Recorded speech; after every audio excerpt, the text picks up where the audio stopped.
paz do Senhor, queridos irmãos e amigos, que Deus abençoe a todos nós. Estamos aqui em mais um programa de estudo de professores da nossa querida Escola Bíblica Dominical das Assembleias de Deus no Brasil. E é uma bênção muito grande poder compartilhar com os irmãos este momento de estudo da Palavra do Senhor, nos preparando para a próxima aula, para a próxima lição de domingo que vem, 1º de maio de 2022. E hoje nós estamos trazendo a lição de número 5, o casamento é para sempre. É um assunto hiper importante. Sou o pastor Elvis Rocha, da Primeira Assembleia de Deus Coqueiral de Itaparica. Nossa igreja fica aqui na Saturnino Rangel Mauro, 162 Coqueiral de Itaparica, Vila Velha, no Espírito Santo.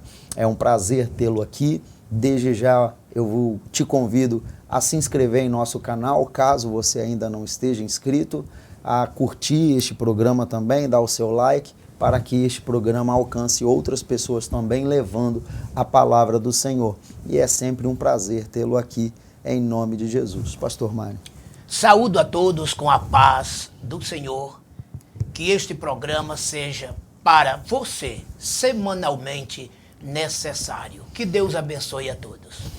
Queridos irmãos, a nossa Escola Bíblica Dominical, aqui na primeira ADCI, é sempre, claro, todos os domingos, às 8h30. Mas às 8 horas a igreja já está aberta para a oração e os irmãos vão se achegando, vão dobrando seus joelhos e é sempre uma bênção. E você pode vir, terá uma classe, você será direcionado para uma classe.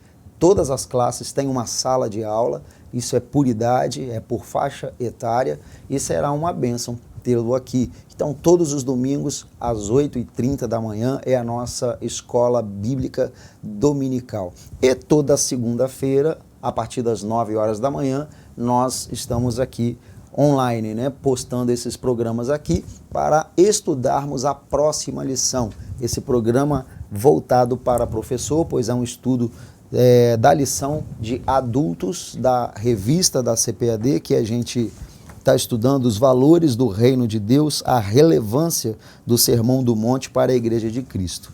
Então, estamos sempre estudando esta revista de adultos para a escola dominical e toda segunda-feira, a partir das 9 horas, sempre sai o vídeo para o próximo domingo. Hoje, nós estaremos estudando a lição de número 5, como eu falei, 1º de maio de 2022, o casamento é para sempre. Então seja bem-vindo ao nosso programa, ao estudo de professores, seja bem-vindo à nossa Escola Bíblica Dominical e é um prazer muito grande ter você aqui. Vamos orar ao Senhor. Querido e eterno Deus, bendito Pai Celestial. Senhor, nós te louvamos, te agradecemos por essa oportunidade que temos, Senhor, de estudar a Tua Palavra. Peço a Ti a Tua iluminação, que Teu Espírito Santo possa clarear as nossas mentes, nos ajudar a entender, nos ajudar a ensinar, abençoando a nossa aula. É o que eu te peço, Senhor, e te agradeço, em nome de Jesus. Amém. Quero também, a gente quer aqui mandar um abraço, todo especial, para o pessoal da Assembleia de Deus em Marataízes, que está sempre nos acompanhando, o pastor Lauro, sempre ligadinho com a gente, e também a Lídia, também toda segunda ela está ligadinha, saiu o programa, já está acompanhando. É um prazer muito grande. E os outros irmãos de outras igrejas que participam conosco, que estudam conosco, é um prazer muito grande, tá, queridos, estar aqui com vocês. É uma alegria que a gente sente. Que bênção por esta oportunidade proporcionada pelo Senhor. Glória a Jesus. Vamos lá. A nossa lição o texto áureo está em Mateus capítulo 19, versículo 6, que nos fala bem assim. Olha que forte. Assim não são mais dois, mas uma só carne. Portanto, o que Deus ajuntou, não separe o homem. A verdade prática nos fala, a vontade de Deus para o casamento é que ele seja vitalício. Na continuidade do Sermão do Monte, Jesus condena o adultério. A leitura bíblica em classe está em Mateus capítulo 5, versículos 27 ao 32, é uma leitura rápida também. Fala bem assim. Ouvistes que foi dito aos antigos, não cometerás adultério. Eu, porém, vos digo que qualquer que atentar numa mulher para a cobiçar, já em seu coração cometeu adultério com ela. Portanto, se o teu olho direito te escandaliza, arranca-o e tira-o para longe de ti, pois te é melhor que se perca um dos teus membros do que todo o teu corpo seja lançado no inferno. E se a tua mão direita te escandalizar, corta e atira para longe de ti, porque te é melhor que um dos teus membros se perca do que todo o teu corpo seja lançado no inferno. Também foi dito, qualquer que deixar sua mulher, que lhe dê carta de desquite. Eu, porém, vos digo que qualquer que repudiar sua mulher, a não ser por causa de prostituição, faz que ela cometa adultério. E qualquer que casar com a repudiada, comete adultério. Muito bem, queridos. Um texto fortíssimo, uma lição muito fortíssima também, muito, né? Aí que mexe com muita gente e que tem sido um assunto muito banalizado e tem causado uma polêmica muito grande, onde não deveria nem ser polêmica, né? Mas é assim e nós estamos aqui para estudar essa lição de forma natural, clara, do jeito que ela é, sem passar por cima de nada, sem esconder nada. Pois a palavra do Senhor é para ser vivida, a verdade é para ser vivida. E graças a Deus, pois temos a palavra do Senhor para iluminar o nosso caminho. Nós vamos nesta lição, nós teremos 3 pontos aqui, como eu sempre faço, a apresentação da lição, que está, querido, no plano de aula. Professor tem a sua revista de professor, tem um plano de aula que é muito importante você ler, você explorar. Tem a leitura diária também, que você tira muita coisa boa da leitura diária. Explore a sua revista, explore todas as possibilidades que o comentarista, que a revista te oferece, que a lição te oferece. Então, os objetivos da nossa lição hoje é, primeiro, apresentar a condenação do adultério. O segundo, mostrar que o que rege o coração regerá o corpo também. E terceiro, afirmar a indissolubilidade do casamento. Afirmar a indissolubilidade do casamento. Isso é uma verdade muito grande e que muita gente já não prega mais. É complicado e uma situação difícil para a igreja. Vamos lá. A nossa lição, ela é um pouquinho grande hoje, tá? Segura as pontas aí, porque ela é um pouquinho grande. Talvez a nossa aula se estenda mais um pouquinho, mas vamos lá. A introdução da nossa lição de hoje, lição de número 5, fala bem assim, ó. No Sermão do Monte, em que Jesus evidencia a justiça e o caráter do discípulo, acima da postura dos escribas e fariseus, a preservação do casamento foi muito bem destacada. Ao evocar o 7º mandamento, não adulterarás, a intenção do mestre é colocar o casamento no seu devido lugar, como foi designado pelo próprio Deus. Na continuidade do seu ensino, Jesus expressa que tudo começa no coração. Assim cai por terra as teorias quanto ao divórcio, as evasivas criadas por aqueles que pensam em se separar de seu cônjuge, visto que os que realmente são dominados pelos valores ensinados por Cristo procuram em tudo a preservação da pureza, da vida conjugal e do verdadeiro lar cristão. Em Mateus 5, 27 a 32, Jesus esclarece que não há espaço para uma moral dupla como deseja uma sociedade degenerada. Essa é a introdução. No que se trata, irmãos e amigos, do casamento à luz da Bíblia, precisamos entender que o casamento, ele é monogâmico, heterossexual e indissolúvel. Partindo aqui desses 3 princípios, chegamos à conclusão bíblica de que, sendo monogâmico, o casamento é entre um homem e uma mulher. Não pode aqui ter várias relações, várias uniões, quaisquer tipo de bigamia ou poligamia. Heterossexual, um homem com uma mulher. O casamento cristão e bíblico, ele não pode ser homossexual, homoafetivo, e sim heterossexual. E num terceiro momento, ele é indissolúvel. À luz da Bíblia, ele precisa ser vitalício. Como se fala aí no adágio popular, para sempre, né? E o que mais se vê hoje em dia, casamentos que com alguns poucos anos já acontece a separação. E em alguns casos até meses. Isso não provém de Deus. Pensemos nisto. E é sobre este tão importante e palpitante assunto que estaremos estudando nesta lição. Muito bem, vamos lá então. Primeiro ponto, como eu falei, que a gente vai abordar é a condenação do adultério. Jesus condenou isso, né? A Bíblia em si condena, porque já começa desde o mandamento, né?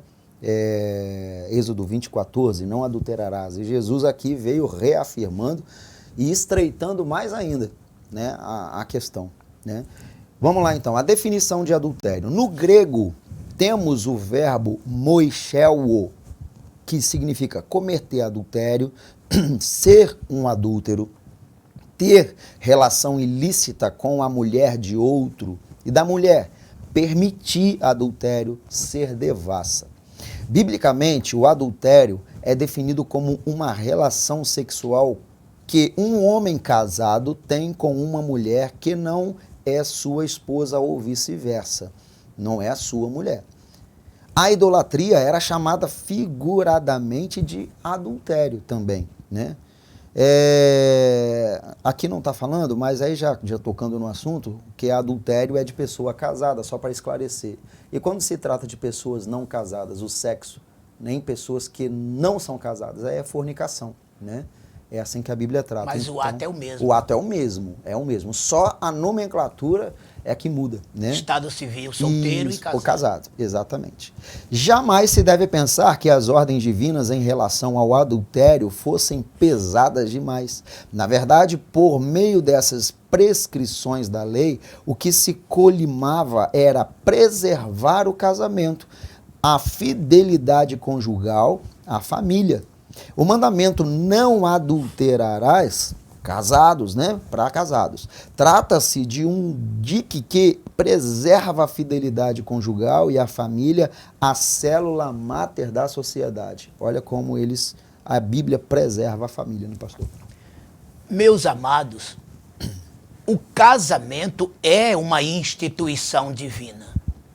Deus uniu um homem a uma mulher para que de ambos filhos nascessem, famílias fossem constituídas e assim sociedade e país. A família é a célula máter da sociedade.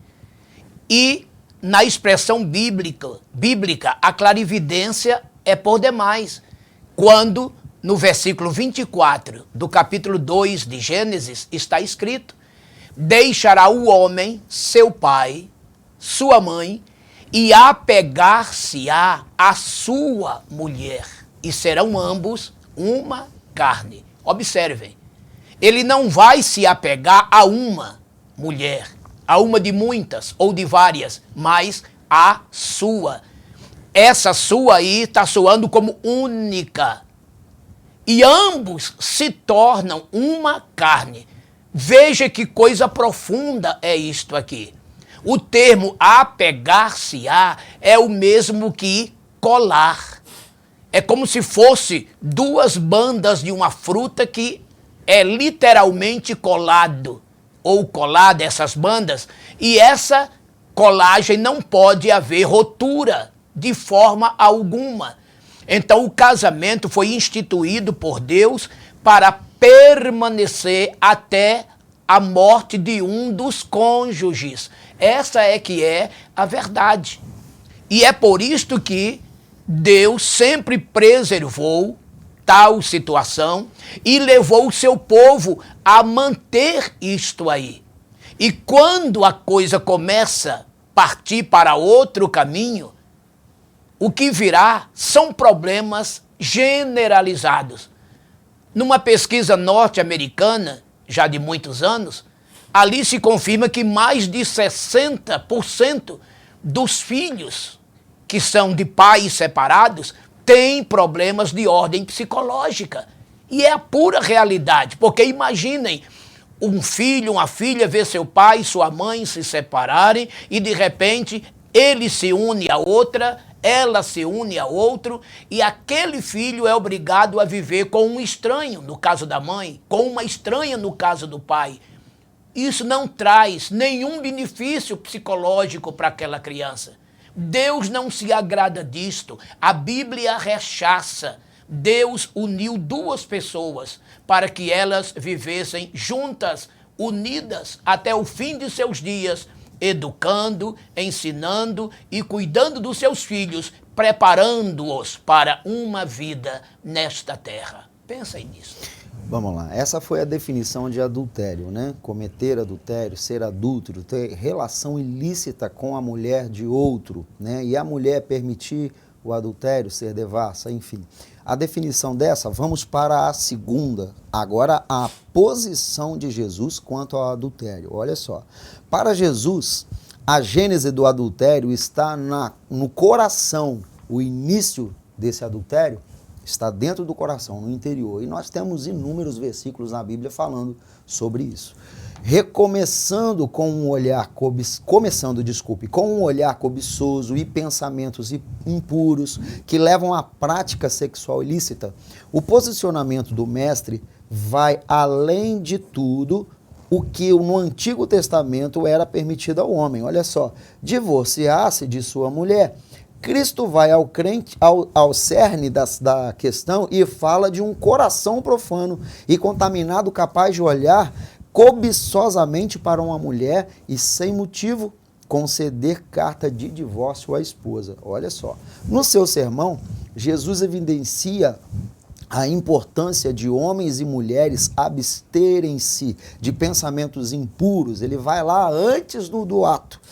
E tanto fora como dentro do casamento, pois é dessa forma que se consegue manter a pureza em 3 níveis: sexual, moral e social. Precisamos ter a consciência de que, perante Deus, como bem expressou Cristo, uma intenção errada é tão pecaminosa quanto um ato. Por isso devemos sempre buscar pensamentos puros e bons, como está em Filipenses 4:8. Nestas palavras do Senhor Jesus Cristo, em Mateus 5:27, onde ele diz que ao cobiçar uma mulher, no coração já foi cometido o adultério, ele mostra aqui que a dispensação da graça, isto é, que a própria graça, ela é muito mais rigorosa do que a lei. Porque na lei, o adultério era punido quando só consumado. Foi apanhado no flagrante o casal em adultério, ambos eram penalizados com a morte. Eles eram apedrejados. E os fiscais desta lei, os sacerdotes e seus asseclas, os seus auxiliares, como flagrar, como descobrir? Porque é um ato, em geral, feito às escondidas, não é verdade? Então, os fiscais eram falhos. Mas se uma vez fossem comprovados, flagrados, os pecadores ali seriam punidos. Isso era um ato da lei. Tinha que haver o flagrante do ato. Já na graça, a coisa é muito mais forte, porque Jesus disse, se um homem cobiçar numa mulher, ou vice-versa, em seu coração já adulterou. E o que é interessante é que o fiscal aqui da graça não é um sacerdote falho, é o próprio Espírito Santo que é onisciente. Cobiçou, o Espírito Santo já flagrou. Olha que coisa tremenda. Então, é no coração que tudo começa. É lá dentro.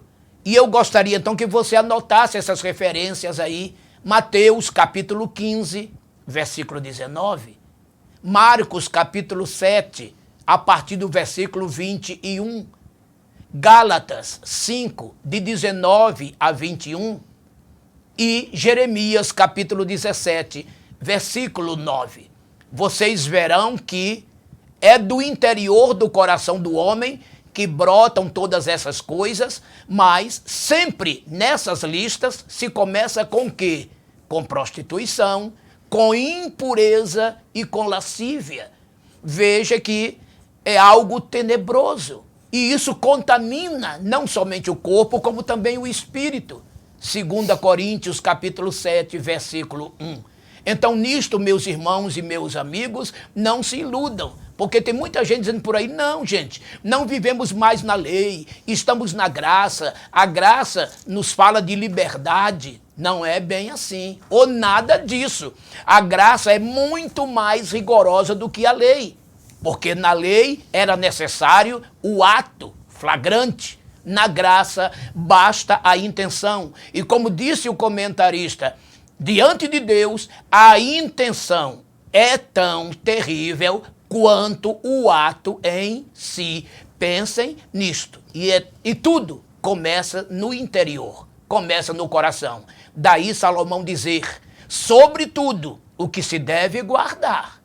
Guarda o teu coração, porque dele procedem as saídas da vida. Provérbios 4, 23.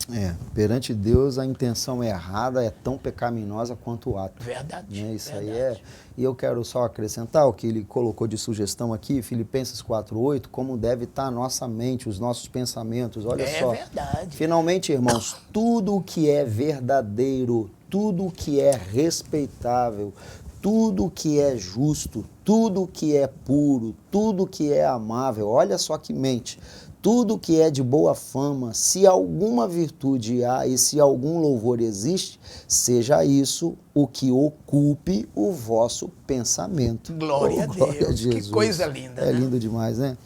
Vamos lá, o terceiro é os males do adultério. Nós vimos então a definição do adultério, a posição de Jesus quanto ao adultério e agora os males. O adultério sempre é prejudicial para a estrutura familiar. É claro, não tem família que aguenta um negócio desse. É terrível. É terrível. E qualquer infidelidade no relacionamento a dois sempre será ruim, pois gera desconfiança, feridas emocionais, desvalorização, desrespeito, fraqueza e queda na vida espiritual. Só problema, meu irmão. Por isso é importante evitar tanto a prática do ato como os pensamentos indevidos, porque os pensamentos é que geram as práticas, né? Isso é fato. Além disso, os prejuízos espirituais são ainda maiores, tá? Não havendo pureza em seus pensamentos, nem havendo lealdade com seu cônjuge, o relacionamento entra em perigo e deturpa a mente do cristão que, tendo a mente de Cristo, só deve pensar em coisas boas. O adultério deve ser evitado a todo custo, pois suas consequências são devastadoras. Além de ser pecado, fere a santidade de Deus. É tão sério essa situação, irmão, tão séria, que uma família que foi atingida pelo adultério de um dos cônjuges nunca mais será a mesma.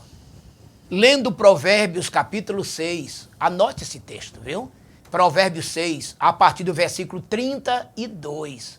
Leia para você entender, onde o sábio Salomão diz que quem comete este pecado é um opróbrio, é uma mancha que nunca mais sairá. Olha só, irmãos. É uma mancha que nunca mais sairá da vida do homem ou da vida da mulher. É uma mancha que ficará para sempre. E se é obreiro, então, misericórdia. Porque o povo não esquece. Pense bem, uma coisa é perdão. E outra coisa é a consequência do pecado. Lembrando de Davi, vocês se lembram, quando Davi pecou com Batseba, o que foi que Deus disse para ele por meio de Natã, após o arrependimento e choro de Davi? Que ele, Deus, o perdoava. Entretanto, a sua espada não sairia de sua casa. E Davi teve graves e sérias consequências na sua família por causa daquele ato. Teve na família, fraticídio, teve na família incesto. Ele perdeu o controle dos seus filhos. E aí, irmãos, é a esposa que nunca mais consegue confiar no marido, ou vice-versa. É os filhos que sempre verão na figura do pai adúltero ou da mãe adúltera uma pessoa, um personagem que não merece ser referência. Então, os pais perdem a autoridade. É uma mancha terrível. A infidelidade só traz discórdia, amargura, mágoa, ódio e, em regra geral, separações. Raríssimas vezes existe perdão. É ou não é? E o que é pior? O traído, ele prefere não perdoar e sim partir para outra. A traída prefere não perdoar e sim partir para outro. E a consequência piora ainda mais. E com isto, quem folga com muita alegria é Satanás, que vai tripudiar naquela desgraça familiar, naquela miséria familiar. Então, pensem muito. É o que foi dito aqui. Adultério, nunca, em hipótese alguma, vigiem, façam força, saiam fora, façam como José fez ao ser atraído pela mulher de Potifar. Ele preferiu ser preso do que cair naquele desenlace moral.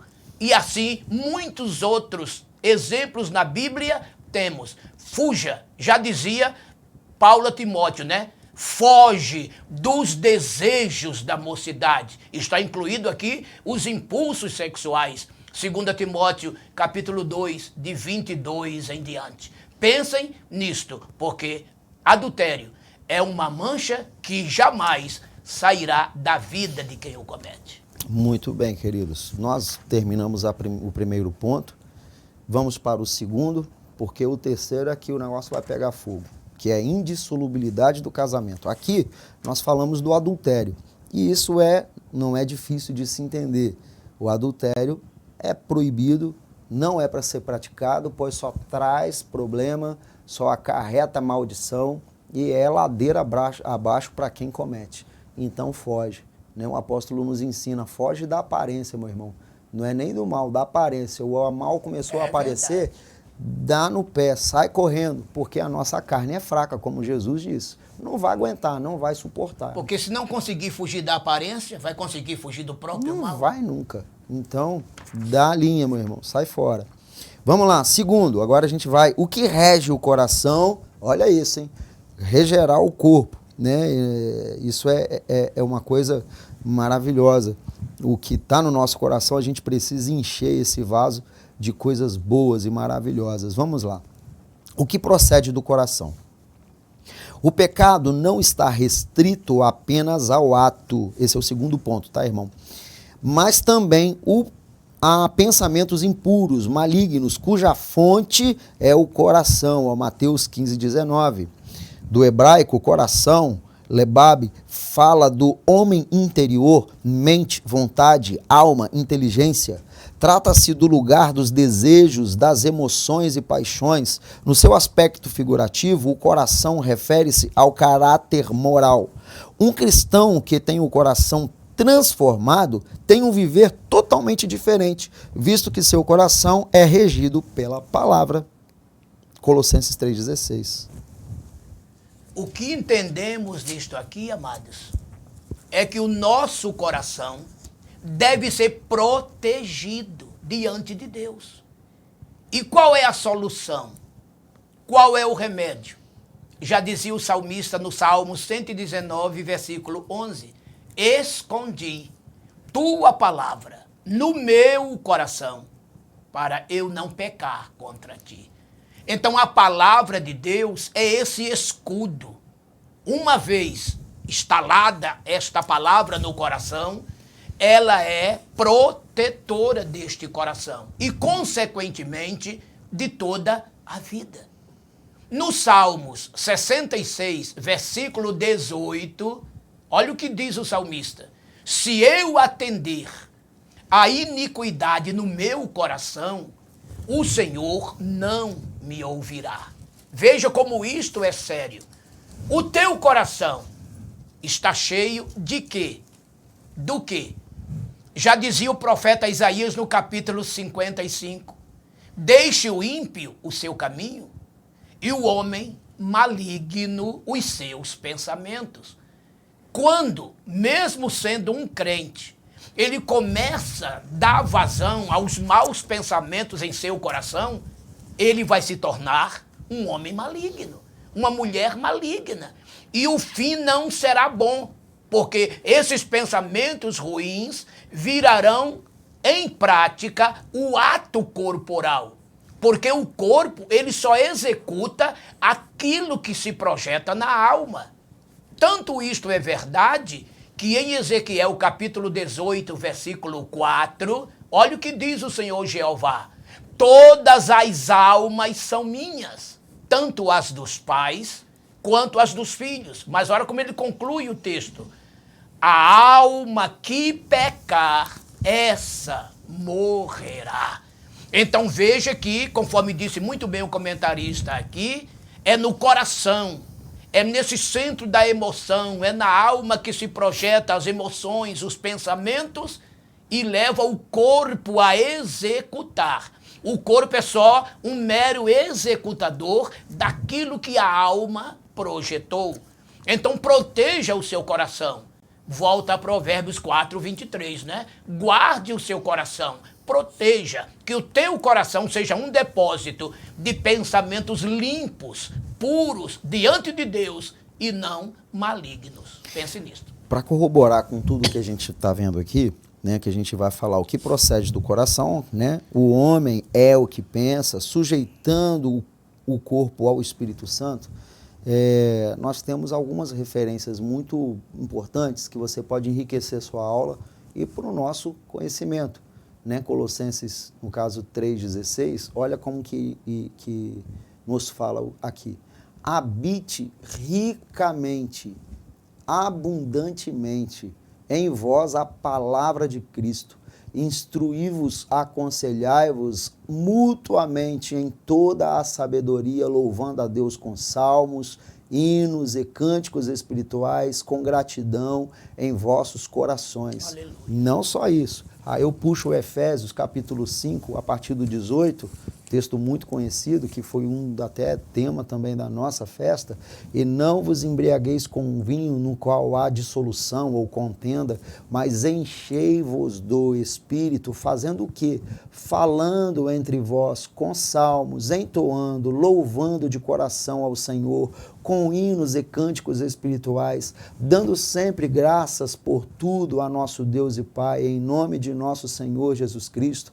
Fora Tessalonicenses também fala muita coisa pra gente, ou seja, nosso coração, querido, precisa estar cheio e cheio de Deus. Verdade. Porque é dali que procede as saídas, ou seja, se nós temos o nosso coração cheio da palavra, cheio de salmos, de hinos, de alegria, de cânticos, de louvores, o que pode ser a nossa vida?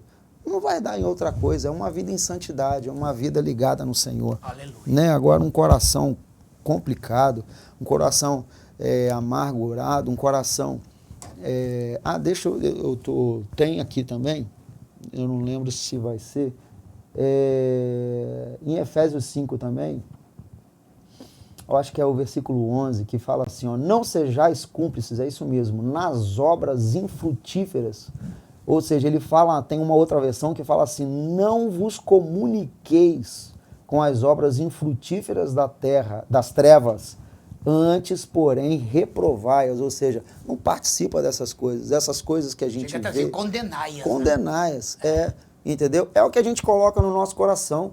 O apóstolo Paulo fala isso. Não comuniqueis com isso, não participa disso, não compartilha dessas coisas, né? Vem o salmista e fala, bem-aventurado o homem, né, que não anda segundo o conselho desses ímpios, não se detém no caminho dos pecadores, nem se assenta na roda dos escarnecedores, mas antes tem o seu prazer na lei do Senhor. Olha que coração alimentado da glória de Deus. Vai dar o quê? Vai dar bênção, meu irmão. É verdade. Vai dar bênção.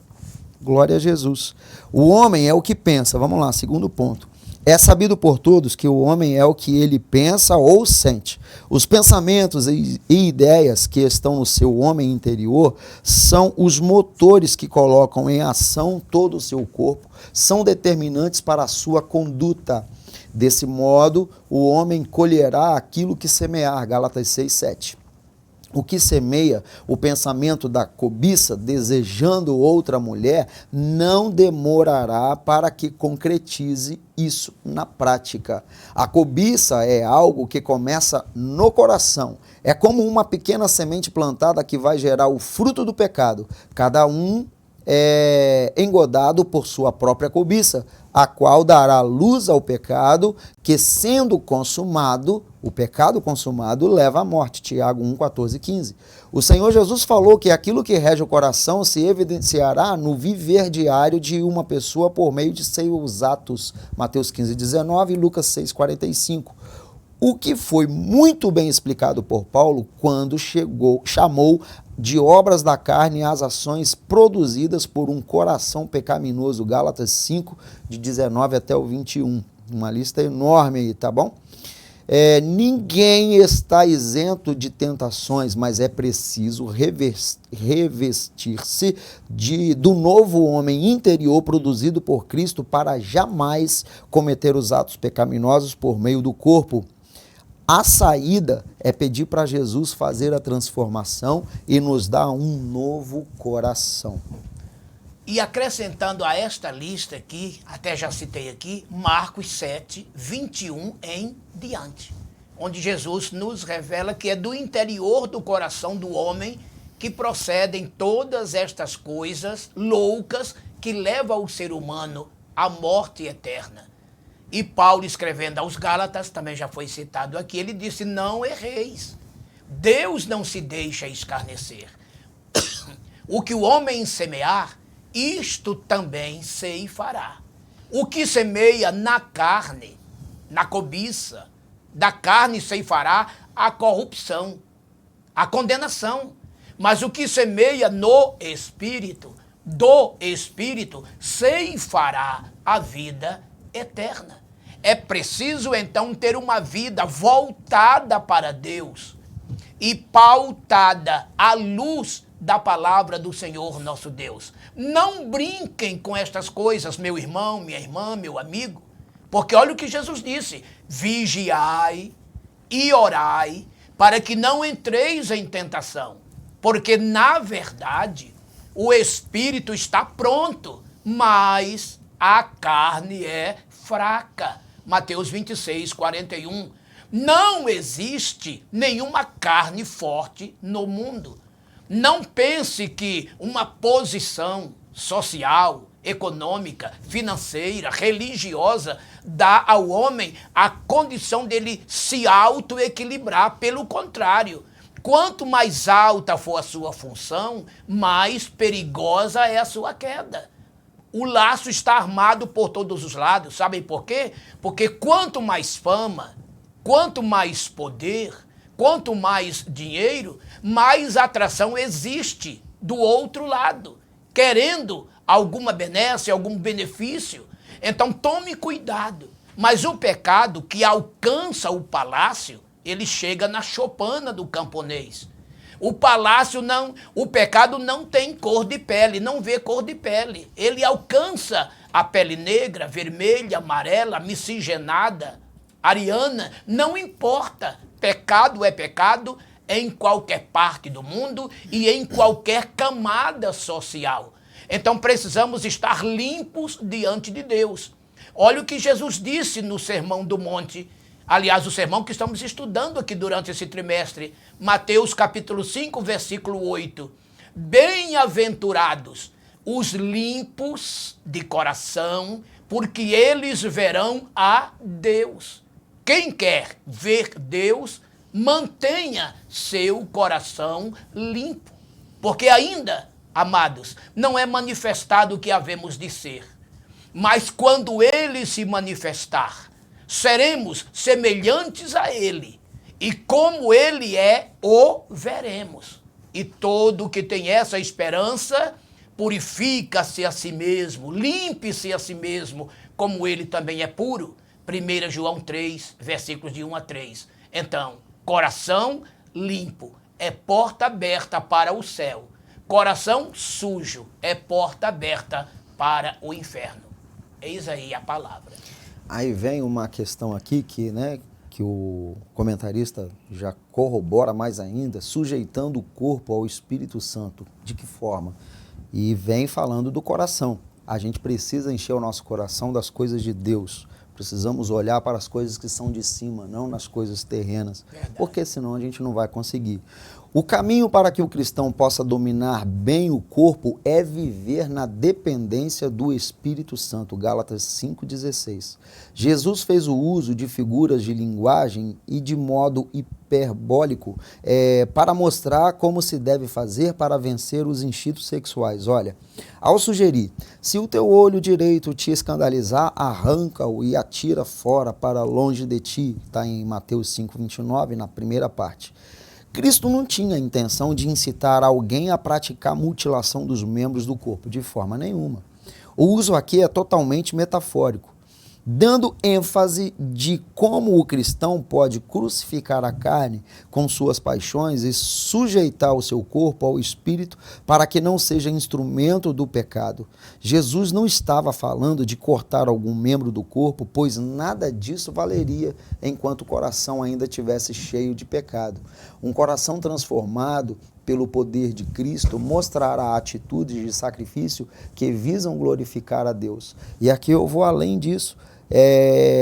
Isso é crucificar a carne, sim, mas você tem um problema, né? Você está passando por alguma situação. Se o teu olho direito te escandalizar, arranca esse problema de você, meu querido. É isso que Jesus queria dizer. Sai fora, arranca da sua vida. Não tenha contato, não se comunique com essas obras infrutuosas. A gente precisa arrancar, né, pastor? É verdade. Não é arrancar o olho físico, e sim arrancar o problema que o olho está gerando. Não é arrancar a mão, é arrancar o problema que está gerando na mão. Enfim, essas amputações simbólicas estão exatamente falando de quê? De uma renúncia. Quem quer vir após mim, negue-se a si mesmo. Tome sua cruz de cada dia e siga-me. Olhe bem, cruz é onde você vai ser crucificado. Veja que mãos pregadas na cruz, jamais elas furtarão, roubarão, ou manipularão, né? Problemas de ordem sexuais e pecaminosos. Pés cravados na cruz jamais se apressarão para o mal, que era um dos motivos que Deus aborrecia, que está lá em Provérbios 6, de 16 a 18, pés que se apressam para o mal. Olha aí. Então, estando crucificado na cruz, estamos presos na cruz e livres de pecar. Era tudo isto que Jesus queria dizer. E ali em Gálatas, conforme foi citado aqui, capítulo 5, versículos 16 e 17, e também o 18, Paulo está dizendo que a guerra é tremenda entre a carne e o espírito. Esses dois são opositores. A carne luta contra o espírito luta contra a carne. Mas agora aquele que é guiado pelo Espírito de Deus, ele vai dar vazão ao Espírito de Deus, sufocando as influências malignas. Mesmo porque, em Romanos 8,16, está escrito que o mesmo Espírito, ou seja, o Espírito Santo, testifica com o nosso espírito que somos filhos de Deus. Isso quer dizer o quê? Que o Espírito Santo comunica com o nosso espírito humano a santidade de Deus, a pureza de Deus, a palavra de Deus. E isso fortalece o nosso espírito a prevalecer contra a carne. Não confie na sua carne, ela é fraca, mas a vigilância é o remédio dado por Deus. O que é vigiar? É você estar atento para sair fora dos laços, das armadilhas. Mantenha a sua carne presa à cruz e mantenha o seu espírito livre para adorar a Deus. E aí a sua vida será santa, pura, totalmente outra daquela que você viveu,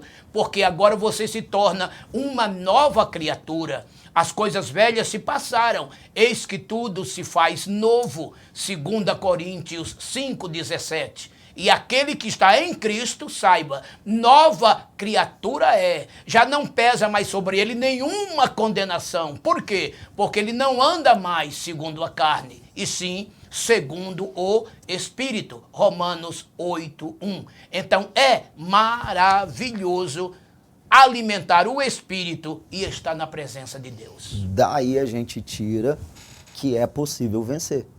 Com certeza. Né? É possível. Muita gente, é impossível. Não é impossível não, meu irmão. Não é não. Dá para vencer sim. E em Cristo somos em mais Cristo, que vencedores. Mais do que vencedores. Dá para passar por cima disso sim. Dá para romper com essas coisas. Por isso que Jesus, se a gente vigiar e orar, a gente vence a tentação. Vigiai e orai. Para que não... Quando ele fala para que não, é porque é possível não cair em tentação. Pode conseguir sim, você pode não cair em tentação, se você alimentar o teu coração das coisas maravilhosas que o Senhor tem. Se a gente vigiar, se a gente orar, se a gente se alimentar, a gente não vai ter tempo nem para pecar, meu irmão. Não é que a gente não vai... Não, de forma nenhuma, somos pecadores, mas as coisas premeditadas, o que a gente alimenta no coração, serão outras, né? O nosso pensamento será focado no céu. Toda dolosidade é extinta. É extinta, exatamente, né? E glória a Jesus. Agora vamos para a indissolubilidade do casamento. Eita só, aqui é assunto pesado, tá bom? E a gente vai comentar sobre ele. Então nós falamos, primeiro, a condenação do adultério. Segundo, o que rege o coração regerá o corpo, tá bom? E terceiro, a indissolubilidade do casamento. Vamos lá. Primeiro, o casamento na perspectiva bíblica. Sabemos que o casamento é a mais fundamental de todas as instituições sociais. Gênesis 1:28, 2:24. Na perspectiva divina, o casamento deve ser uma união permanente em que o homem e mulher entram em uma aliança a fim de construir uma união única na mais perfeita intimidade. Não querendo jamais que os votos do casamento fossem quebrados, Deus deu a ordem, não adulterarás. Foi por causa do casamento, meu irmão. A singularidade dessa maravilhosa união foi destacada por Cristo quando falou do vínculo conjugal, expressando que não são mais dois, mas uma só carne, Mateus 19:6. Paulo via essa união de maneira tão cândida que comparou o amor de Cristo, que se sacrificou pela igreja, ao amor do marido para com a sua esposa, Efésios 5:25. É muito profundo, tremendo. Lendo a epístola de Paulo aos Efésios, aquele texto clássico do casamento, capítulo 5, né, de 23 em diante, realmente é o que o comentarista diz e eu concordo. Paulo chega a comparar o casamento de um homem com uma mulher ao casamento de Cristo com a igreja. Olha como que a coisa é séria. E Cristo, ele vai arrumar outra mulher? Jamais. Assim como Jeová era totalmente linkado em Israel. É uma aliança que não pode ser quebrada, meus irmãos. Por favor, leiam aí com muita atenção Malaquias, capítulo 2. versículos de 15 até o 17, onde você vai encontrar Deus falando com Israel através de Malaquias, que de dois ele fez um, olha só, que de dois ele fez um, para que surgisse o quê? Uma linhagem piedosa para adorá-lo. Quando chega no versículo 16, 17, então ele diz que, dependendo das traduções, né? Uma fala, ele odeia o casamento, o divórcio, ele odeia o divórcio. Em outra, ele repudia, ele aborrece o divórcio. Então Deus, ele não aceita o divórcio sob hipótese alguma. E ele orienta os homens, não sejais desleais as mulheres de suas mocidades. Eu estou falando aqui no plural, né? Mas lá está no singular. Não seja desleal a mulher da tua mocidade. Mocidade. Então ele está se referindo a quem? A uma pessoa que já está idosa. Isso está falando de quê? De um casamento que foi duradouro e que já idoso ou idosa tinha que permanecer firme, mantendo firme esta aliança. Isso é muito sério, sabe? Paulo, então, o que ele escreve aos Romanos 7, 2 e 3? Que a mulher está presa ao marido enquanto ele viver. Morrendo o marido, ela está livre para casar com quem quiser. Mas estando vivo o marido, ela será chamada adúltera se for de outro marido. E acontece isso do homem em relação à mulher. Isso é Romanos 7, 2 e 3.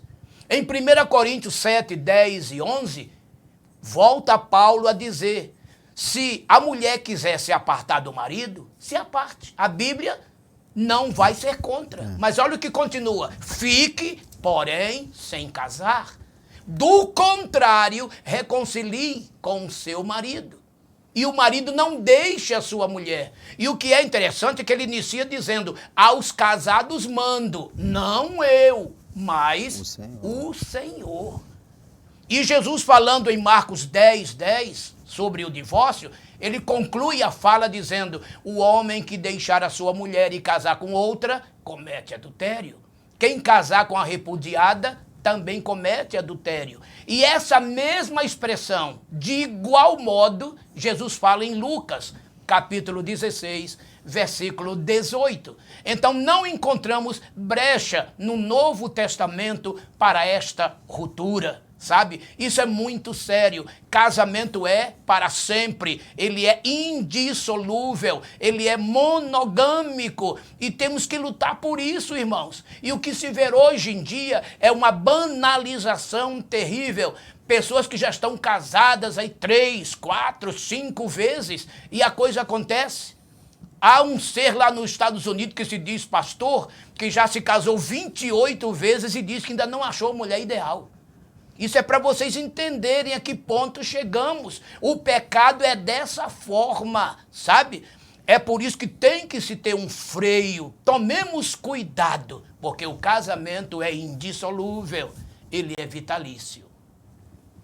Aí vem algumas pessoas, né, que enfrentam essa situação e tudo mais, e falam que, né, ali eu não posso passar porque a igreja não permite, porque, meu irmão, esse pessoal está com medo da igreja. Não tem que ter medo de igreja, você tem que ter medo e temor do Senhor, da palavra. Não é de você ficar, porque é igreja não, é Bíblia, a Bíblia, tá? A Bíblia fala, a Bíblia expressa, e vem um ponto muito importante com relação ao adultério no casamento, né, que eu ia comentar lá, mas como entrou nesse ponto aqui, da indissolubilidade, a maior mensagem do cristianismo é amor, é perdão, é misericórdia. Como é que fica essa situação? Claro que cada caso é um caso, vamos entender, cada caso é um caso, mas como é que fica uma situação de uma traição em que uma pessoa não consegue no seu coração perdoar? É difícil, é complicado, mas pensa em como isso implica na salvação. Porque você tem direito? Tem. Mas e como é que fica o perdão? Como é que fica essa situação? Jesus nos ensina o tempo inteiro a gente a amar o nosso inimigo. Essa é a mensagem, né? Claro que chega aos extremos, chega a pontos em que não tem jeito, mas quando Jesus colocou isso aí, com toda a certeza, tinha muitas coisas por trás, porque o Evangelho nos ensina a perdoar.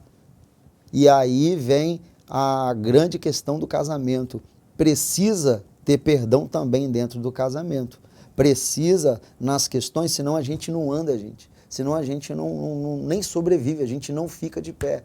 É uma mensagem dura, é uma mensagem complicada, mas muita gente não leva isso à frente, não quer perdoar, não quer passar por cima dessas coisas. Jesus pode curar, Jesus pode levantar paralítico, Jesus pode até levantar morto, ressuscitar morto, mas não tem condição de restaurar o seu casamento, não tem condição de te dar um alívio no coração, não tem condição de fazer com que você perdoe. Você acha que o Espírito Santo não vai te ajudar, não vai ajudar a pessoa a perdoar o que aconteceu?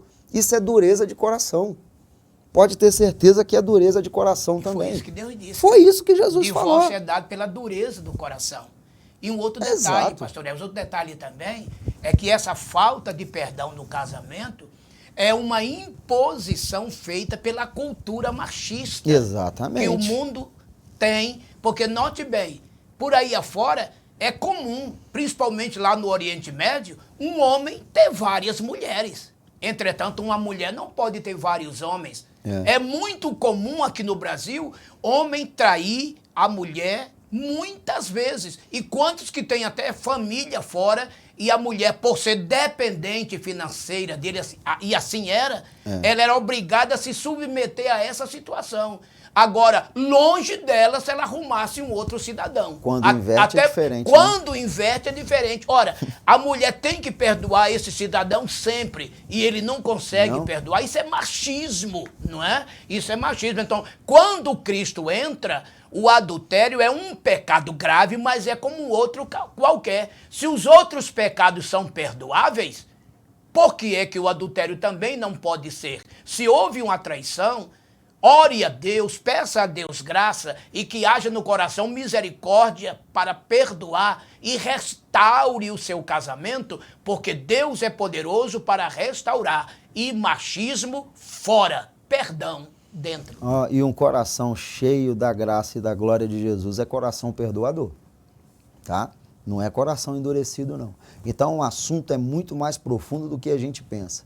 Não é banalizar, não é, porque a igreja não deixa. Igreja, não é igreja não, meu irmão, é Bíblia, é palavra. O cristianismo é uma coisa que está muito acima do que a gente precisa conhecer, buscar, se aprofundar, para a gente entender as coisas de Deus na nossa vida. Mas vamos lá, o que fazer para o casamento que seja, que dure, né, para sempre, um casamento que seja para sempre. Um casal que vive a vida a dois em amor irá construir a mais bela e perfeita união, ainda que enfrente lutas e reveses nesta vida.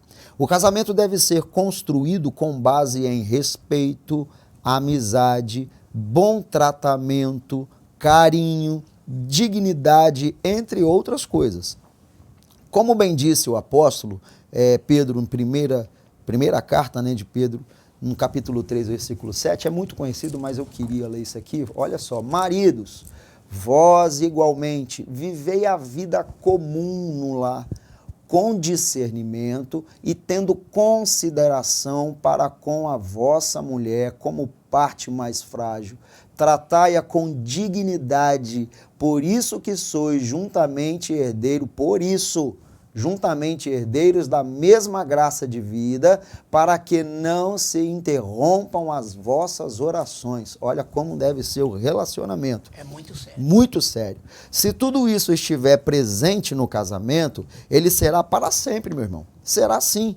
O casal cristão, tem conhecimento de que no aspecto espiritual ambos são iguais, tá? E na vida a dois, há obrigações distintas sim e específicas a serem cumpridas. Vamos lá. A união sexual é outro fator preponderante que deve ser levado em consideração no casamento. Ele deve ser desfrutado pelo homem e pela mulher casados em uma intimidade mais profunda. O verbo coabitar fala de relação sexual dentro do casamento, tratada pela Bíblia como algo digno. Aí ele dá duas referências aqui, Gênesis 4:25, Hebreus 13:4. Essa referência eu gostaria até que você lesse, Hebreus 13:4, que eu estava pensando exatamente nela, e veja que coisa linda, forte e profunda. Vamos ler agora, então, que a gente já não deixa passar para frente. Exatamente. Hebreus 13:4 fala bem assim: digno de honra entre todos seja o matrimônio, bem como o leito sem mácula, porque Deus julgará os impuros e os adúlteros. Toma cuidado, meu irmão. Hebreus 13:4. Quer dizer, um casamento diante de Deus, olha bem, é um leito sem mácula, né? É, que coisa ué. linda e É profunda. santo, é puro. E macular esse leito, Rapaz, isso pode aí. contar. E está escrito aqui, Deus o julgará. Julgará. É forte, Tem viu? julgamento sobre isso é isso aí. muito forte. É Deus quem vai julgar. Então pense bem. Honre o teu casamento. Seja fiel ao teu marido, à tua mulher. Porque se esse leito for maculado, saiba, juízo severo de Deus virá na tua vida. E aqui, eu coloco aqui, gente, por exemplo, não acabou não, o texto aqui é grande, mas o casal, ele tem conhecimento de que no aspecto espiritual, ambos são iguais. Só estou voltando um pouquinho. Aham. E na vida a dois, há obrigações distintas e específicas a serem cumpridas. Vamos lá. Gente, tem muito casal ou casamento complicado por inversão de valores, por inversão de tarefas, por inversão dessas coisas.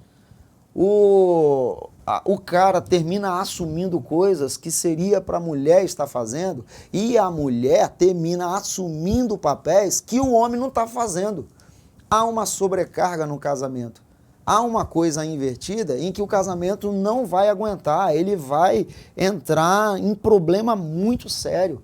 Você, homem e mulher, precisam pedir de Deus o discernimento, a compreensão, a sabedoria, o conhecimento para saber qual é a sua função, qual é o seu papel, honrar com o seu papel, porque o casamento não fica pesado para nenhum dos dois, porque é um peso muito grande. E hoje há inversão de valores que são complicados. O homem não assume o seu papel de sacerdote, responsável da sua casa. A mulher também não deixa os seus afazeres. Eu não estou falando de pia, de cozinha, de fogão, não é isso não, meu irmão. Não é só isso não, é muito mais do que isso, isso não é nada. Porque o homem pode ajudar também. Foi o que Pedro falou aqui, ó, participa das coisas do seu lar. Ó, vós igualmente vivei a vida comum do lar. É para todo mundo viver essa vida comum do lar. Né? Não é largar isso para tudo para a mulher poder fazer. Ajuda, mas assume o seu papel de homem, de um homem que ora, um homem que busca, um homem que toma decisão, um homem que chega junto com a sua mulher, um homem que dá apoio para ela, um homem que supre a necessidade dela. Né? Aí vem a Bíblia nos instrui, se o homem supre toda essa necessidade, rapaz, qual a mulher que não vai amar esse homem? A mulher tem o dever de amar o seu marido e o seu marido de cuidar dela, de suprir a necessidade dela, de ser o provedor. E quando a gente fala provedor, não é provedor só de dinheiro não, meu irmão. Porque hoje a gente vive numa época em que as mulheres, às vezes, ganham até mais do que o marido. Que benção! Se a minha mulher ganhar 10 vezes mais do que eu estou pulando de alegria. Olha, é benção para a minha vida. Qual é o problema da mulher ganhar mais? Não tem problema nenhum. É tão competente quanto. Quanto? Olha, que venha serviço melhor do que o meu, que venha, é bênção para a família. Não é provedor de dinheiro, meu irmão. Você, homem da casa, você é provedor de alegria, você é provedor de bênçãos, você é provedor da presença de Deus, você é provedor de oração, você é provedor de atitudes, você é provedor de decisão, você é provedor de responsabilidades dentro de casa. A casa está sobre você, rapaz, a casa está sobre o seu ombro. E se você assumir esse papel, o seu casamento será próspero, será maravilhoso. Cuida da sua mulher, não deixa a sua mulher ficar tomando atitudes para cima e para baixo. E a mesma coisa a mulher contigo. Não fique empurrando para o teu marido coisas que é para você fazer. Ele precisa de você também. tá? Isso é coisa que a gente precisa colocar nos lugares e pede sabedoria a Deus. Então foi muito importante o comentarista falar isso aqui, né? Que o cristão ele tem um conhecimento do aspecto espiritual. Sim, ambos são iguais. Glória a Jesus. Está no mesmo patamar. Homem não é melhor que mulher, mulher não é melhor que homem. Nunca foi. Mas na vida a dois tem obrigações distintas, específicas, que precisam ser cumpridas. E quando tanto o homem quanto a mulher, quando um descumpre, fica pesado para o outro. Aí vai reclamar que não está recebendo atenção, vai reclamar que não liga, vai reclamar que não sei o quê. Mas olha para dentro da tua vida, olha para as tuas responsabilidades, mulheres e homens, e você verá que se você melhorar a tua atitude, você vai ajudar o teu cônjuge, você vai melhorar o teu casamento. Então cada um deve assumir a responsabilidade que tem diante da família, diante do casamento e diante de Deus. Isso é um ponto só que eu queria destacar aqui. Aí, continuando, o casal cristão é consciente de que jamais deve usar o sexo como fazem os ímpios, sem amor, carinho, respeito, tão somente para dar vazão às lascívias. Prestem atenção nisso, tá? 1 Tessalonicenses 4, 3 a 7. O sexo dentro do casamento, ele é santo. Ele é santo. Portanto, o casal que deseja que seu casamento dure para sempre deve estar em comunhão com Deus e ter uma união marcada pelo amor e uma vida sexual regrada e sadia. Tudo para a glória de Jesus, né? O casamento é uma tarefa a ser dividida por dois, para dois. Senão, um pilar ficará sobrecarregado. Paulo, escrevendo aos Efésios, voltando ao capítulo 5, no texto clássico, né, do casamento, veja que Paulo disse assim, olha, maridos, amai vossas mulheres. Mulheres, obedecei vossos maridos. Observe aqui que são duas colunas. De um lado, amor. Do outro lado, obediência. Sendo que essas duas colunas terminam se fundindo, ou seja, se unindo, um tornando-se cúmplice do outro, no bom sentido. Porque se o marido trata a mulher com todo o amor, e tudo que diz respeito ao amor, suas variantes, a mulher tão satisfeita ficará que a esse homem ela obedecerá. Com certeza. E a mulher, por sua vez, ela cumprindo suas tarefas e sempre obedecendo ao marido, o marido ficará tão feliz que cada vez mais amará essa mulher.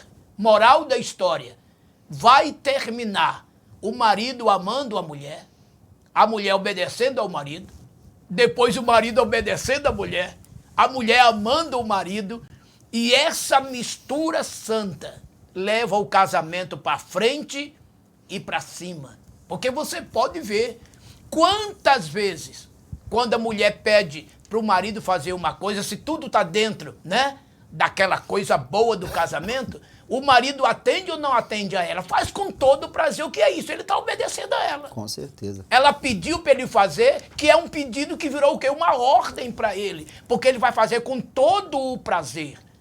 Ao mesmo tempo, quando ele pede alguma coisa a ela, ela também com toda a satisfação fará. Por quê? Porque já há ali entre os dois amor. Como também entre os dois há obediência. Um ama, o outro obedece, e o que obedece também ama, e o outro que ama obedece.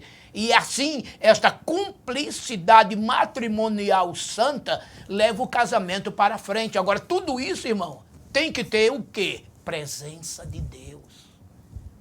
Presença do Espírito de Deus. Santidade, pureza, consagração, altar erguido no lar, lágrimas, jejuns, oração. Então torna-se um casamento totalmente forte, invulnerável, e o diabo não acha brecha para tentar divisões. Quando você vê muita coisa se desmoronando por aí afora, vai analisar. E você vai ver que a coisa está muito mal regrada, muito mal estruturada. Não tem Bíblia, não tem oração, não tem jejum, não tem temor, não tem santidade, não tem pureza. Só existe aparência, só existem promiscuidades legalizadas, muita sensualidade, muita lascívia. E isso tudo, o que acontece? A paixão chega um momento que ela refenece, ela diminui, ela entra num processo de falência, porque paixão é como um temporal. O temporal não perdura. Já o amor, não. O amor, ele é regrado, é permanente, porque o amor é oriundo de Deus e o amor é quem norteia. O amor é a base do casamento. E a Bíblia diz, amai-vos uns aos outros. Você tem que ter este sentimento dentro de você, porque o Espírito Santo derrama esse amor dentro de você. Romanos 5:5. E dentro disto, o casamento será feliz. Fora disto, fadado ao fracasso. Então, aí eu faço a mesma pergunta que eu fiz no ponto anterior, né? É possível a gente não cair em tentação? É possível, sim. E é possível o casamento ser duradouro? Categoricamente, é possível. É possível. Deus abençoa. Se a gente for instruído pela palavra, seguir o que a palavra diz, gente, o nosso casamento será feliz, será alegre. É claro que as dificuldades vêm, né? As coisas, a discordância em algum ponto até vem, mas tudo isso é passado por cima. É comum. É comum. Uma vez eu vi um pastor até famoso, falar assim, eu nunca na minha vida discuti com a minha mulher, nunca tive uma briga, nunca foi assim, ou ele é mentiroso ou ele é doido. Não sei o que é, eu falei comigo, não falei pra ninguém não, eu pensei, ou é mentiroso ou é doido. Porque é impossível. Algum ponto do casamento, claro, você vai discordar, mas aí entra a sabedoria, o Espírito Santo, aí lembra do coração? Se o nosso coração está cheio das coisas de Deus, nós vamos ter discernimento, vamos saber resolver, vai tudo ficar muito bem e o casamento segue. É a questão hoje também, gente, do sexo que foi falado muito aqui, né, no casamento, que o comentarista puxou bastante esse assunto, é que o pessoal traz essas informações de fora, traz a pornografia para dentro do casamento, quer que o seu casamento, que aconteça, gente, aquilo é mentira, aquilo são coisas que são feitas, coisas que, e aquilo não é para tua mulher, aquilo não é para o teu marido. Só vai lamear. Só vai lamear, ou seja, tá vendo da onde que vem? Brota lá no teu coração, tá enchendo o seu coração dessas coisas e trazendo para tua cama que é santa. Ó o leito aqui, ó, o leito que precisa ser santo, precisa ser puro, não pode ser imaculado, não pode ser maculado, tem que ser imaculado. E a gente traz essas coisas e começa onde? No coração.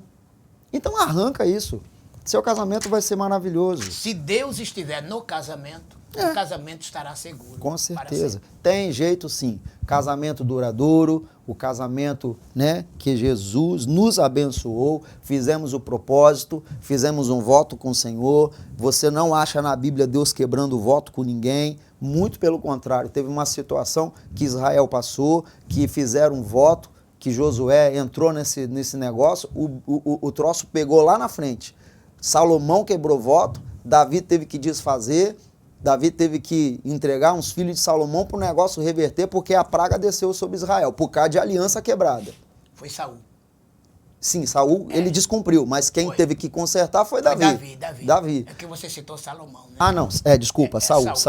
Saul descumpriu, quem teve que consertar foi Davi. Isto, né? Exatamente. Por causa de aliança quebrada. Não quebra aliança não, a aliança que a gente faz, como a Bíblia fala, é melhor não votar. Se você votar, cumpre, porque o negócio, e quando a gente casa, a gente assume um compromisso com Deus, e Deus não desfaz. A gente fica desfazendo as coisas aqui na terra, mas os negócios continuam ligados lá no céu, porque Deus não descumpre não. Isso é muito sério, isso é complicado. Bom, 3, que aí a gente entra na indissolubilidade, né? Casamento, uma união indissolúvel, e é o último, a gente encerra por aqui. Falei que a lição ia ser um pouquinho grande hoje, né, irmãos? Não tem jeito. Na discussão de Jesus com os líderes religiosos, ele destacou os ideais divinos sobre o casamento, isto é, como Deus o havia projetado a fim de que fosse permanente. Olha só, há exegetas que gastam tempo e muitas letras para provar. Deixa eu ver se... não, estou certo, é isso mesmo. Muito tempo, gastam tempo e muitas letras para provar que o divórcio era permitido. Buscam elementos históricos nas duas escolas rabínicas de Shammai e Hillel, sendo que a primeira destacava a questão da impureza no aspecto mosaico a partir do adultério, permitindo a carta de divórcio. A segunda era mais liberal e dizia que qualquer desagrado da parte do marido poderia dissolver o casamento. Contudo, o melhor seria que tais estudiosos, olha que coisa linda que ele escreveu, gastassem mais o tempo para falar do casamento conforme o propósito eterno, atentando para o princípio de tudo. Os caras querem gasta tempo em querer explicar o divórcio, quando a nossa função seria em incentivar e ensinar a manter o casamento diante de Deus, né? Para Jesus, o casamento é uma união indissolúvel e por isso deixou claro que, quanto ao divórcio, não era um mandamento de Moisés, mas sim uma concessão devido à fraqueza humana por causa do pecado, pelo padrão baixo e desmoralizante em que muitos estavam vivendo. Enquanto a lei permitia o divórcio, Jesus salienta que isso significava legalizar o adultério. Sempre é dolorido falar sobre divórcio, nunca é bom, visto que já se trata da destruição de um casamento. Porém, como servos de Deus, precisamos dizer que a comunidade de salvos que quer viver o padrão do reino de Deus, com suas bem-aventuranças, precisa entender que o ideal divino é a indissolubilidade da vida a dois, tanto física como espiritualmente, seguindo o padrão divino do Éden. Os dois serão uma só carne. Eu quero de público parabenizar este comentarista por tão esplêndida explicação. Jesus disse: Moisés vos deu o divórcio, vos consentiu por causa da dureza do vosso coração. Mas no princípio não era assim. Olha o que Jesus disse. No princípio não era assim. Aquilo que ajuntou Deus, não separe o homem. Em Mateus 5,32, que está aqui na lição, Jesus disse assim, olha, o homem que deixar a sua mulher, a não ser por prostituição, por adultério, faz com que ela cometa adultério.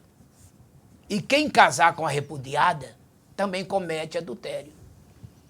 Aqui está a expressão exata, o complemento do que não está no versículo 9 do capítulo 19. A expressão faz com que ela cometa. Ou seja, o homem que deixasse a sua mulher, estando ela pura, ele ia expô-la à queda. Ela é uma mulher jovem, ela poderia cair.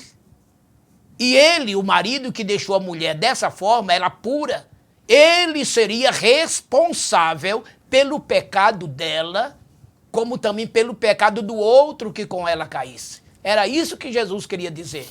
Agora, quando o homem deixava a sua mulher porque ela havia o traído, ele já não tinha nenhum compromisso com o lado puro da moral dela, porque ela estava contaminada. Mas, em hipótese alguma, Deus estava mandando ele casar de novo. Só o fato de querer deixá-la, se fosse o caso. E no caso dela nunca ter pecado, aí de modo algum, nunca ele poderia fazer isso. Então Jesus está dizendo isso, que o homem que deixou a sua mulher, a não ser por adultério, vai fazê-la cometer, vai expô-la à transgressão. E ele vai ser responsável por isso. Era isso que Jesus estava advertindo, porque o lado moral em Israel e da parte de Deus era coisa muito séria. Casamento era para ser mantido a todo custo. E a mulher receber devida assistência, como o homem também receber a sua devida assistência, para que nunca houvesse brecha para qualquer deslize moral, nem da parte dela e nem da parte dele. E se isso acontecesse, o melhor era que eles resolvessem entre eles, que houvesse um mútuo perdão, para que o casamento restaurado fosse e assim as duas vidas prosseguissem em direção ao futuro. Porque a infidelidade sempre cria e criará assim, traumas irreversíveis, cheias de problemas. Então tomem cuidado. Adultério nunca, traição nunca, infidelidade nunca. Vamos estar na presença de Deus, preservando o nosso casamento e que ele continue sendo monogâmico, heterossexual e indissolúvel. Glória a Jesus, que bênção. Está aí, queridos, a lição, né, falando um pouquinho sobre o casamento, a indissolubilidade do casamento. Nossa igreja, ela sempre prezou por isso, né? A igreja do Senhor, desde os primórdios, sempre prezou por isso, mas, infelizmente, as coisas são deturpadas ao bel prazer de quem quer deturpar, por conveniência de quem quer fazer. É uma lástima para nós ficamos terrivelmente tristes com essa situação de ver hoje até líderes da igreja casando-se e dando-se em casamento, fazendo quantas vezes quiser, do jeito que quiser e passando por cima disso. Eu só acho difícil, chega numa hora dessa, o camarada não ter moral para explicar e para falar, porque a vida dele é bagunçada. Não tem mesmo. Não tem, entendeu? E que o comentário está cheio de razão, tá, né? Cheio de razão. Em vez de gastar tempo cuidando de divórcio, isso, vamos gastar tempo investindo no casamento, incentivando para que ele perdoe. Isso aí. Orando, incentivando, buscando as soluções. Deus é poderoso para fazer todas as coisas, inclusive restaurar um casamento. Meu Deus, que Deus é esse que a gente serve, que não tem condição de restaurar um casamento, mas é melhor partir para outra, né? Isso é coração duro, meu irmão. É verdade. É coração duro, não vem com essa história, não. Isso é bagunça, isso é baderna. E cheio de pecado e más intenções, né? Já de cobiças com outras pessoas. E depois quer que Deus opere. Vai operar o quê e aonde? Vai operar em lugar nenhum, porque há desobediência, há dureza, não pode. Nós precisamos nos submeter à palavra do Senhor. É claro que nós não somos aqui também aquela história de cada caso é um caso, e Deus sabe tratar de cada um do seu jeito. É né? verdade. É claro, isso é fato, mas nós sempre falamos de um modo geral, porque no modo geral sempre vira uma balbúrdia, uma bagunça, uma anarquia, e é o que nós estamos vivendo hoje aí, né? É complicado uma situação de hoje você ver e tem um casal dentro da igreja que já se separou, que já está com outro e que tem outro filho, que tem outra família, está todo mundo reunindo e está todo mundo... Não é... Isso é constrangedor, é complicado, né? Você precisa ter uma vida que ninguém pode apontar para você. A Bíblia nos ensina a sermos irrepreensíveis, principalmente para obreiro. Obreiro tem que ser chamado por Deus e ter uma vida irrepreensível, para não chegar numa hora dessa aqui e passar a página e vamos pular essa aqui, aí deixar o outro pregar. Eu vou chamar o outro para dar essa lição. É você que tem que dar. Se você tem vida, glória a Jesus. Se você não tem vida, meu irmão, infelizmente não serve. Essa é a verdade. Que Deus te abençoe, que o Senhor fale ao teu coração. E a conclusão da nossa lição fala bem assim, ó: pela palavra de Deus, compreendemos que o casamento é para sempre, mas sua construção depende de uma vivência com Deus em um relacionamento marcado pelo amor. Frente aos problemas que possam surgir, o caminho não é o divórcio. Frente aos problemas que possam surgir, o caminho não é o divórcio. Isso é muito importante. Os cônjuges devem agir com boa vontade e sacrifícios, buscando sabedoria divina para que se volte à verdadeira harmonia com a presença de Jesus. Oh, glória a Deus! Esse é o caminho. É isso aí que Deus quer da nossa vida. Que o Senhor nos abençoe, que o Senhor prospere a nossa vida em tudo, em nome de Jesus.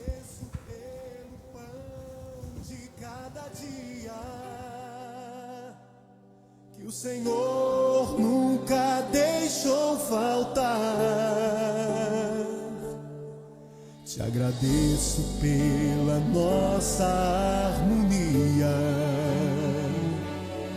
Só em Ti, Senhor, podemos confiar.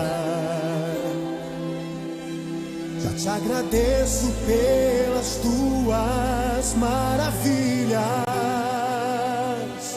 e os milagres que ainda há de operar. A minha família é bênção do Senhor, me ensina a tratar minha família com amor, edifica minha casa para o teu louvor. A minha família é um presente do Senhor.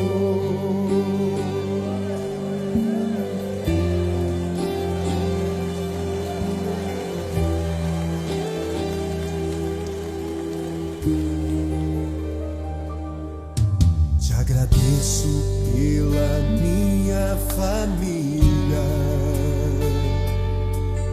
e por tua presença no meu lar. Te agradeço pelo pão de cada dia.